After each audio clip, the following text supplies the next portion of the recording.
मसला ये है जी, भैंस जो है, भैंस क्या उसकी कुर्बानी लग जाती है? क्या कट्टे की कुर्बानी लग जाती है? मेरे भाइयों याद रखो, अल्लाह ताला ने समानियत अज़वाज 8 जानवरों का कुर्बानी के लिए जिक्र किया। नर मादा अगर निकाल दी जाए तो 4 जानवर। समानियत अज़वाज का मतलब 8 जोड़ों में सिर्फ 8, बकरा, गाय, ऊंट और भेड़। भेड़ के अंदर तशरीह में रसूलुल्लाह ने दुम्बे को भेड़ में शामिल किया। ये वो 8 जोड़े हैं जिनको कुर्बानी के लिए अल्लाह की बारगाह में पेश किया जाएगा। बाद लोग ये समझते हैं कि हर हलाल जानवर की कुर्बानी जायज है। नहीं मेरे भाइयों, इन 8 के अलावा हर हलाल जानवर की कुर्बानी जायज नहीं है। क्या रसूलुल्लाह ने हिरन को कुर्बान किया? हिरन हलाल नहीं? हलाल है।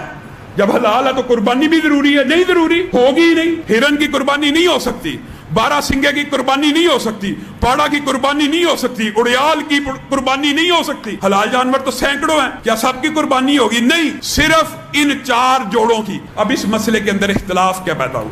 इख्तिलाफ ये है जी, जो भैंस है और कट्टा है, क्या ये गाय की किस्म है या नहीं? ये इख्तिलाफ है, मामूली सा, आम फहम सा। आया जो भैंस है, क्या वो गाय की किस्म है भी है कि नहीं? जो किसी स्पीशी की किस्म और नस्ल होती है बिलअमूम, उसका ये कुलिया होता है कि उसके साथ जुफ्ती यानी इंटरकोर्स और जिमा हो जाता है। गाय का भैंस के साथ कभी इंटरकोर्स नहीं हो सकता, हत्ता के घोड़े का गधे के साथ इंटरकोर्स हो जाता है, क्योंकि साइंटिफिकली और जेनेटिकली इनकी फैमिली ऊपर जाके एक है, और गाय और भैंस की फैमिली एक नहीं है। लेकिन बात समझाने के लिए ये कह रहा हूं कि भैंस तो पानी में रहती है, भैंस का एक मखसूस, 2 मखसूस, 3 मखसूस कलर होते हैं। गाय हर कलर में मिलती है, पानी से भागती है। दोनों किस्मों में आपस में आदात का भी फर्क है और आपस में इंटरकोर्स भी नहीं हो सकता। बहुत से साथी, वो साथी भी, मैं उलमा को तो तानो तशनीह नहीं करता, लेकिन उन साथियों को जरूर दावत फिक्र देता हूं जो कहते थे जी कोरोना के अंदर साइंस की राय हतमी होनी चाहिए। उलमा को क्या पता, मेडिकल साइंस को, वहां पे साइंस की राय हतमी हो, यहाँ पे बफलो को, भैंस को गाय से अलग पूरी दुनिया के साइंसदान स्पीशी माने। यहाँ पे साइंस नहीं, यहाँ पे लुगत चलेगी जी। लुगत में एक जैसी है। रसूलुल्लाह सल्लल्लाहु अलैहि वसल्लम से ना भैंस की कुर्बानी साबित है ना कट्टे की। अलबत्ता इब्तदाई में उलमा ने ज़कात के अंदर इनको एक जिन्स में मानना, जिसकी वजह से उम्मत के अंदर ये 2 राय मौजूद हैं। अल्लाह तबारक व तआला ने कुरान मुक़द्दस में बहीमतुल अनआम जिक्र किया और उसकी तफसीर वजाहत 4 जानवरों से की कि बहीमतुल अनआम से मुराद गाय और ऊंट, बकरी, दुम्बा, भेड़, ये 4 जानवर जिक्र किए और इनकी कुर्बानी पर सबका इजमा है, इसमें किसी का इख्तिलाफ नहीं है। और इनके अंदर इनकी जितनी भी नस्ल हैं वो सब की सब इसमें शामिल है, इसके अंदर दाखिल है। जैसे ऊंट में बुख्ती दाखिल है, भेड़ में दुम्बा दाखिल है, बकर यानी गाय में भैंस दाखिल है।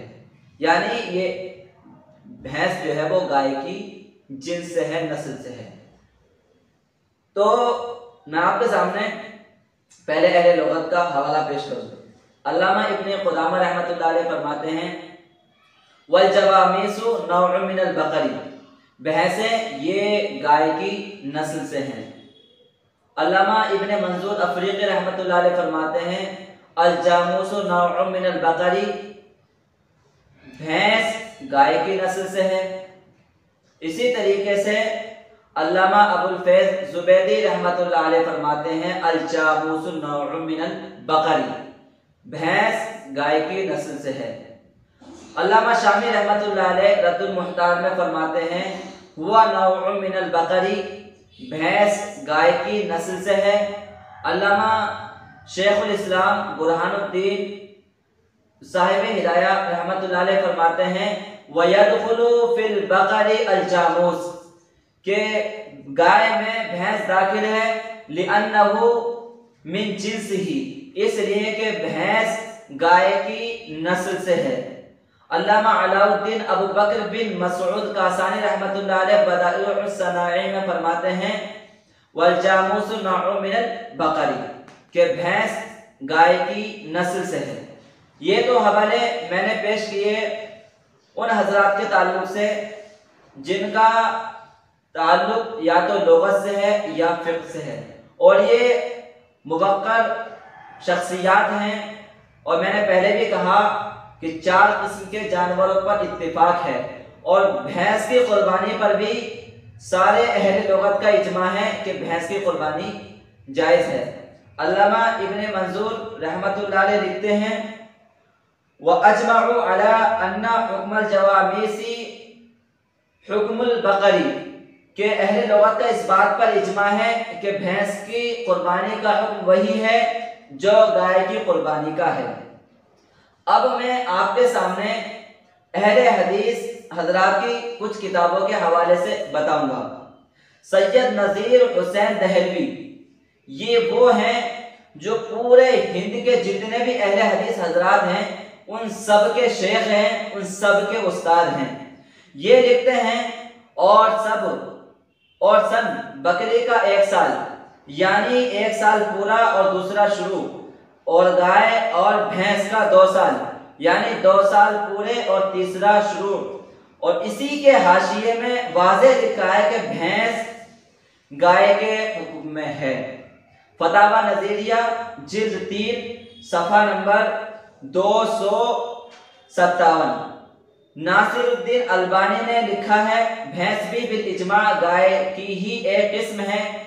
फिक़्हुल हदीस जिल्द 1 सफ़ा नंबर 665। हाफिज सलाहुद्दीन यूसुफ ने लिखा अगर कोई शख्स दिगर उलमा की राय के मुताबिक भैंस की कुर्बानी करता है तो काबिल मलामत वो भी नहीं, जवाज की गुंजाइश बहरहाल मौजूद है क्योंकि बहुत से उलमाए लुगत ने उसे गाय ही की जिनसे करार दिया है। कुर्बानी के जरूरी अहकाम व मसाइल सफ़ा नंबर 44। नाज़रीन अब आप देखें कि हमारे जितने भी अहले लुगत हजरात हैं सब कह रहे हैं कि भैंस की कुर्बानी जायज़ है। इसी तरीके से हमारे तमाम फुक़हा कह रहे हैं कि भैंस की कुर्बानी जायज़ है।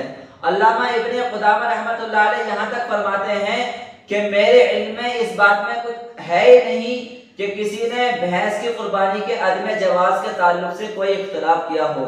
और अल्लामा इमाम अहमद बिन हम्बल रहमतुल्लाह अलैह फरमाते हैं ला आरिफु खिलाफा हादा, मैं नहीं जानता कि इस मामले में किसी ने इख्तिलाफ किया हो।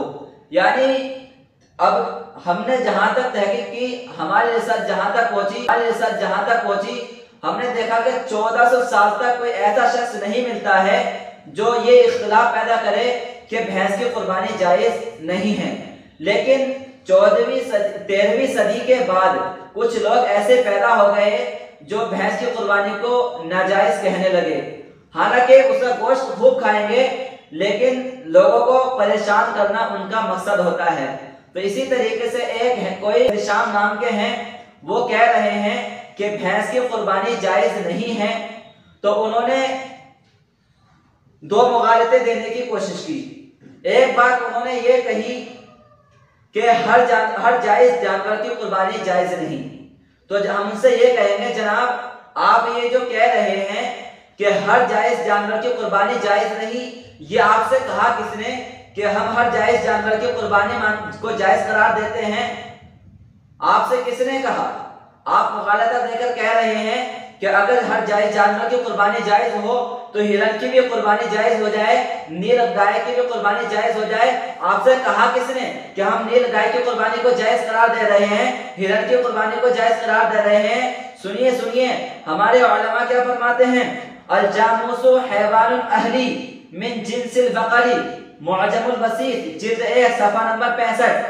यानी भैंस ये एक पालतू जानवर है और भैंस की नस्ल से, वो गाय की नस्ल से है। तो हम तो ये कह रहे हैं कि वो पालतू जानवर होना चाहिए, वहशी जानवर नहीं हो। जंगली जानवर की कुर्बानी को हम भी जायज करार नहीं देते हैं। ये आपकी सोच है, ये आपकी फिक्र है। अब हम आपसे कहेंगे कि अगर आप ये कहें कि इसकी कुर्बानी सरकार सल्लल्लाहु ताला अलैहि वसल्लम ने नहीं की इसलिए हम इसकी कुर्बानी नहीं करेंगे, तो ये भी आपकी बात गलत है। उसकी वजह यह है कि नबी करीम सल्लल्लाहु ताला अलैहि वसल्लम ने हमें ज़ाब्ते बताए हैं। फुरुआत जितनी भी होती हैं वो अलग से निकलती हैं, ज़ाब्ता हमें मिल जाता है तो उसके तहत बहुत सारे मसाइल हमारे लिए हल करना आसान हो जाते हैं। भैंस जो है ऐसे मकामात पर पाई जाती है जहां पर पानी हो। और सऊदी अरब जो है वो रेगिस्तानी इलाका है, वहां भैंस का तस्वुर ही नहीं है, भैंस जो है अजमी है। और दूसरी बात यह है, एक बात यह हुई, और दूसरी वजह यह है कि अगर आप ये कहें कि हम तो सुन्नत पर अमल करेंगे, तो हम आपसे कहेंगे कि आप जरा ये बताएं, या तो आप ये मानेंगे दान से मुराद भेड़ है, या फिर ये मानेंगे दुम्बा है। अगर दुम्बा मानते हैं तो फिर बताइए भेड़ का हुक्म कहां से आया, और अगर भेड़ मानते हैं तो बताइए दुम्बा का हुक्म कहां से आया। फिर इसी तरीके से आप हमें बताएं कि बुख्ती को जो उलमाए किराम ने ऊंट की कुर्बानी में शामिल किया है, क्या नबी करीम सल्लल्लाहु अलैहि वसल्लम ने हुक्म दिया है? तो फिर क्यों बुख्ती की कुर्बानी को जायज करार देते हो? तो जिस तरीके से वहां पर जायज मानते हो, यहां पर भी जायज मानो। और दूसरी बात यह है कि सरकार सल्लल्लाहु अलैहि वसल्लम ने जिस जानवर की कुर्बानी की थी, अब आप जाके ये तलाश करो कि वो जानवर क्या था, क्योंकि इन जानवरों के अंदर भी बहुत सारी किस्में होती हैं। कोई अफ्रीकी गाय है, कोई अमेरिकी गाय है, कोई अरबी गाय है, और हमारे हिंदुस्तान में भी गाय की कई किस्में पाई जाती हैं। तो आप जाइए पहले तहकीक कीजिए कि ये अरबी गाय है या नहीं। आपके कौल के मुताबिक तो जो अरबी गाय होगी उसी की कुर्बानी होगी, क्योंकि नबी करीम सल्लल्लाहु अलैहि वसल्लम ने अरबी गाय की कुर्बानी की है, अजमी गाय की कुर्बानी नहीं की है, अमेरिकी गाय की कुर्बानी नहीं की है। तो आप जाके तलाश करें और उसके बाद में कुर्बानी करें, तब आप सुन्नत पर अमल कर सकते हैं, वरना आप सुन्नत पर अमल नहीं कर सकते आपके कौल के मुताबिक। एक चीज ये, और दूसरी बात, अगर आपके बकौल हम मान लें कि भैंस की कुर्बानी नाजायज है, तो अब लाजिम यह आएगा आप अपने उलमा के ऊपर किस चीज का फतवा लगाओगे। तुम्हारे उलमा ने ही कहा है ना कि गाय की कुर्बानी, भैंस की कुर्बानी जायज है। या तो अब ये लाजिम आएगा कि आप जाहिल है, या फिर ये लाजिम आएगा कि आपके ये जो बड़े बड़े उलमा हैं जिनको आप अपने सर का ताज समझते हो, ये जाहिल है। और अगर आपके कौल को मान लिया जाए, फिर तो होगा ये कि जितने लोग आपके उलमा के कौल के मुताबिक अमल करेंगे, और जिन जिन लोगों ने भैंस की कुर्बानी की आपके उलमा के कौल पर अमल करते हुए, तो अब उनकी कुर्बानी हुई नहीं और उनका वाजिब अदा नहीं हुआ। जब वाजिब अदा नहीं हुआ तो गुनहगार कौन हुआ? क्या आपके ये उलमा गुनहगार हुए या नहीं? लिहाजा आप उल्टी मंतिक ना चलाया करें और मुसलमानों को परेशान ना करें। और दूसरी बात, आपने कहा कि साइंस के एतबार से भी भैंस गाय से मेल नहीं खाती है। तो आप मुझे ये बताएं, इस्लाम को आप साइंस पे पेश करेंगे या साइंस को इस्लाम पर पेश करेंगे? आपके लिए साइंस मोतबर है या इस्लाम मोतबर है? हमें आप ये बताएं। और दूसरी बात, आप हमें ये बताएं, आप कहते हैं ना हर बात में हदीस लेकर आओ, आप हमें बताएं हमारे नबी करीम सल्लल्लाहु अलैहि वसल्लम ने किस हदीस में फरमाया है? एक सही हदीस लेकर आए कि साइंस की बात पर अमल करो। हम ये नहीं कहते कि साइंस की बात पर अमल नहीं करना, लेकिन तुम हर बात में दलील मांगते हो ना कि साइंस की बात पर अमल, वो हदीस पेश करो, हर चीज में तुम हदीस मांगते हो, लेकर आओ किस हदीस में सरकार ने फरमाया कि साइंस की बात पर अमल करो। लिहाजा आप मुसलमानों को भोले भाले इस्लामी भाइयों को परेशान करना छोड़ दें, और जो सही बात हो अवाम तक वही पहुंचाएं। अल्लाह ताला की बारगाह में दुआ है कि मौला ताला हम सबको अमल करने की तौफीक अता फरमाए और बद मज़हबों से दूर रहने की तौफीक अता फरमाए, और मसला के हक़, मसला के अहले सुन्नत वल जमात पर कायम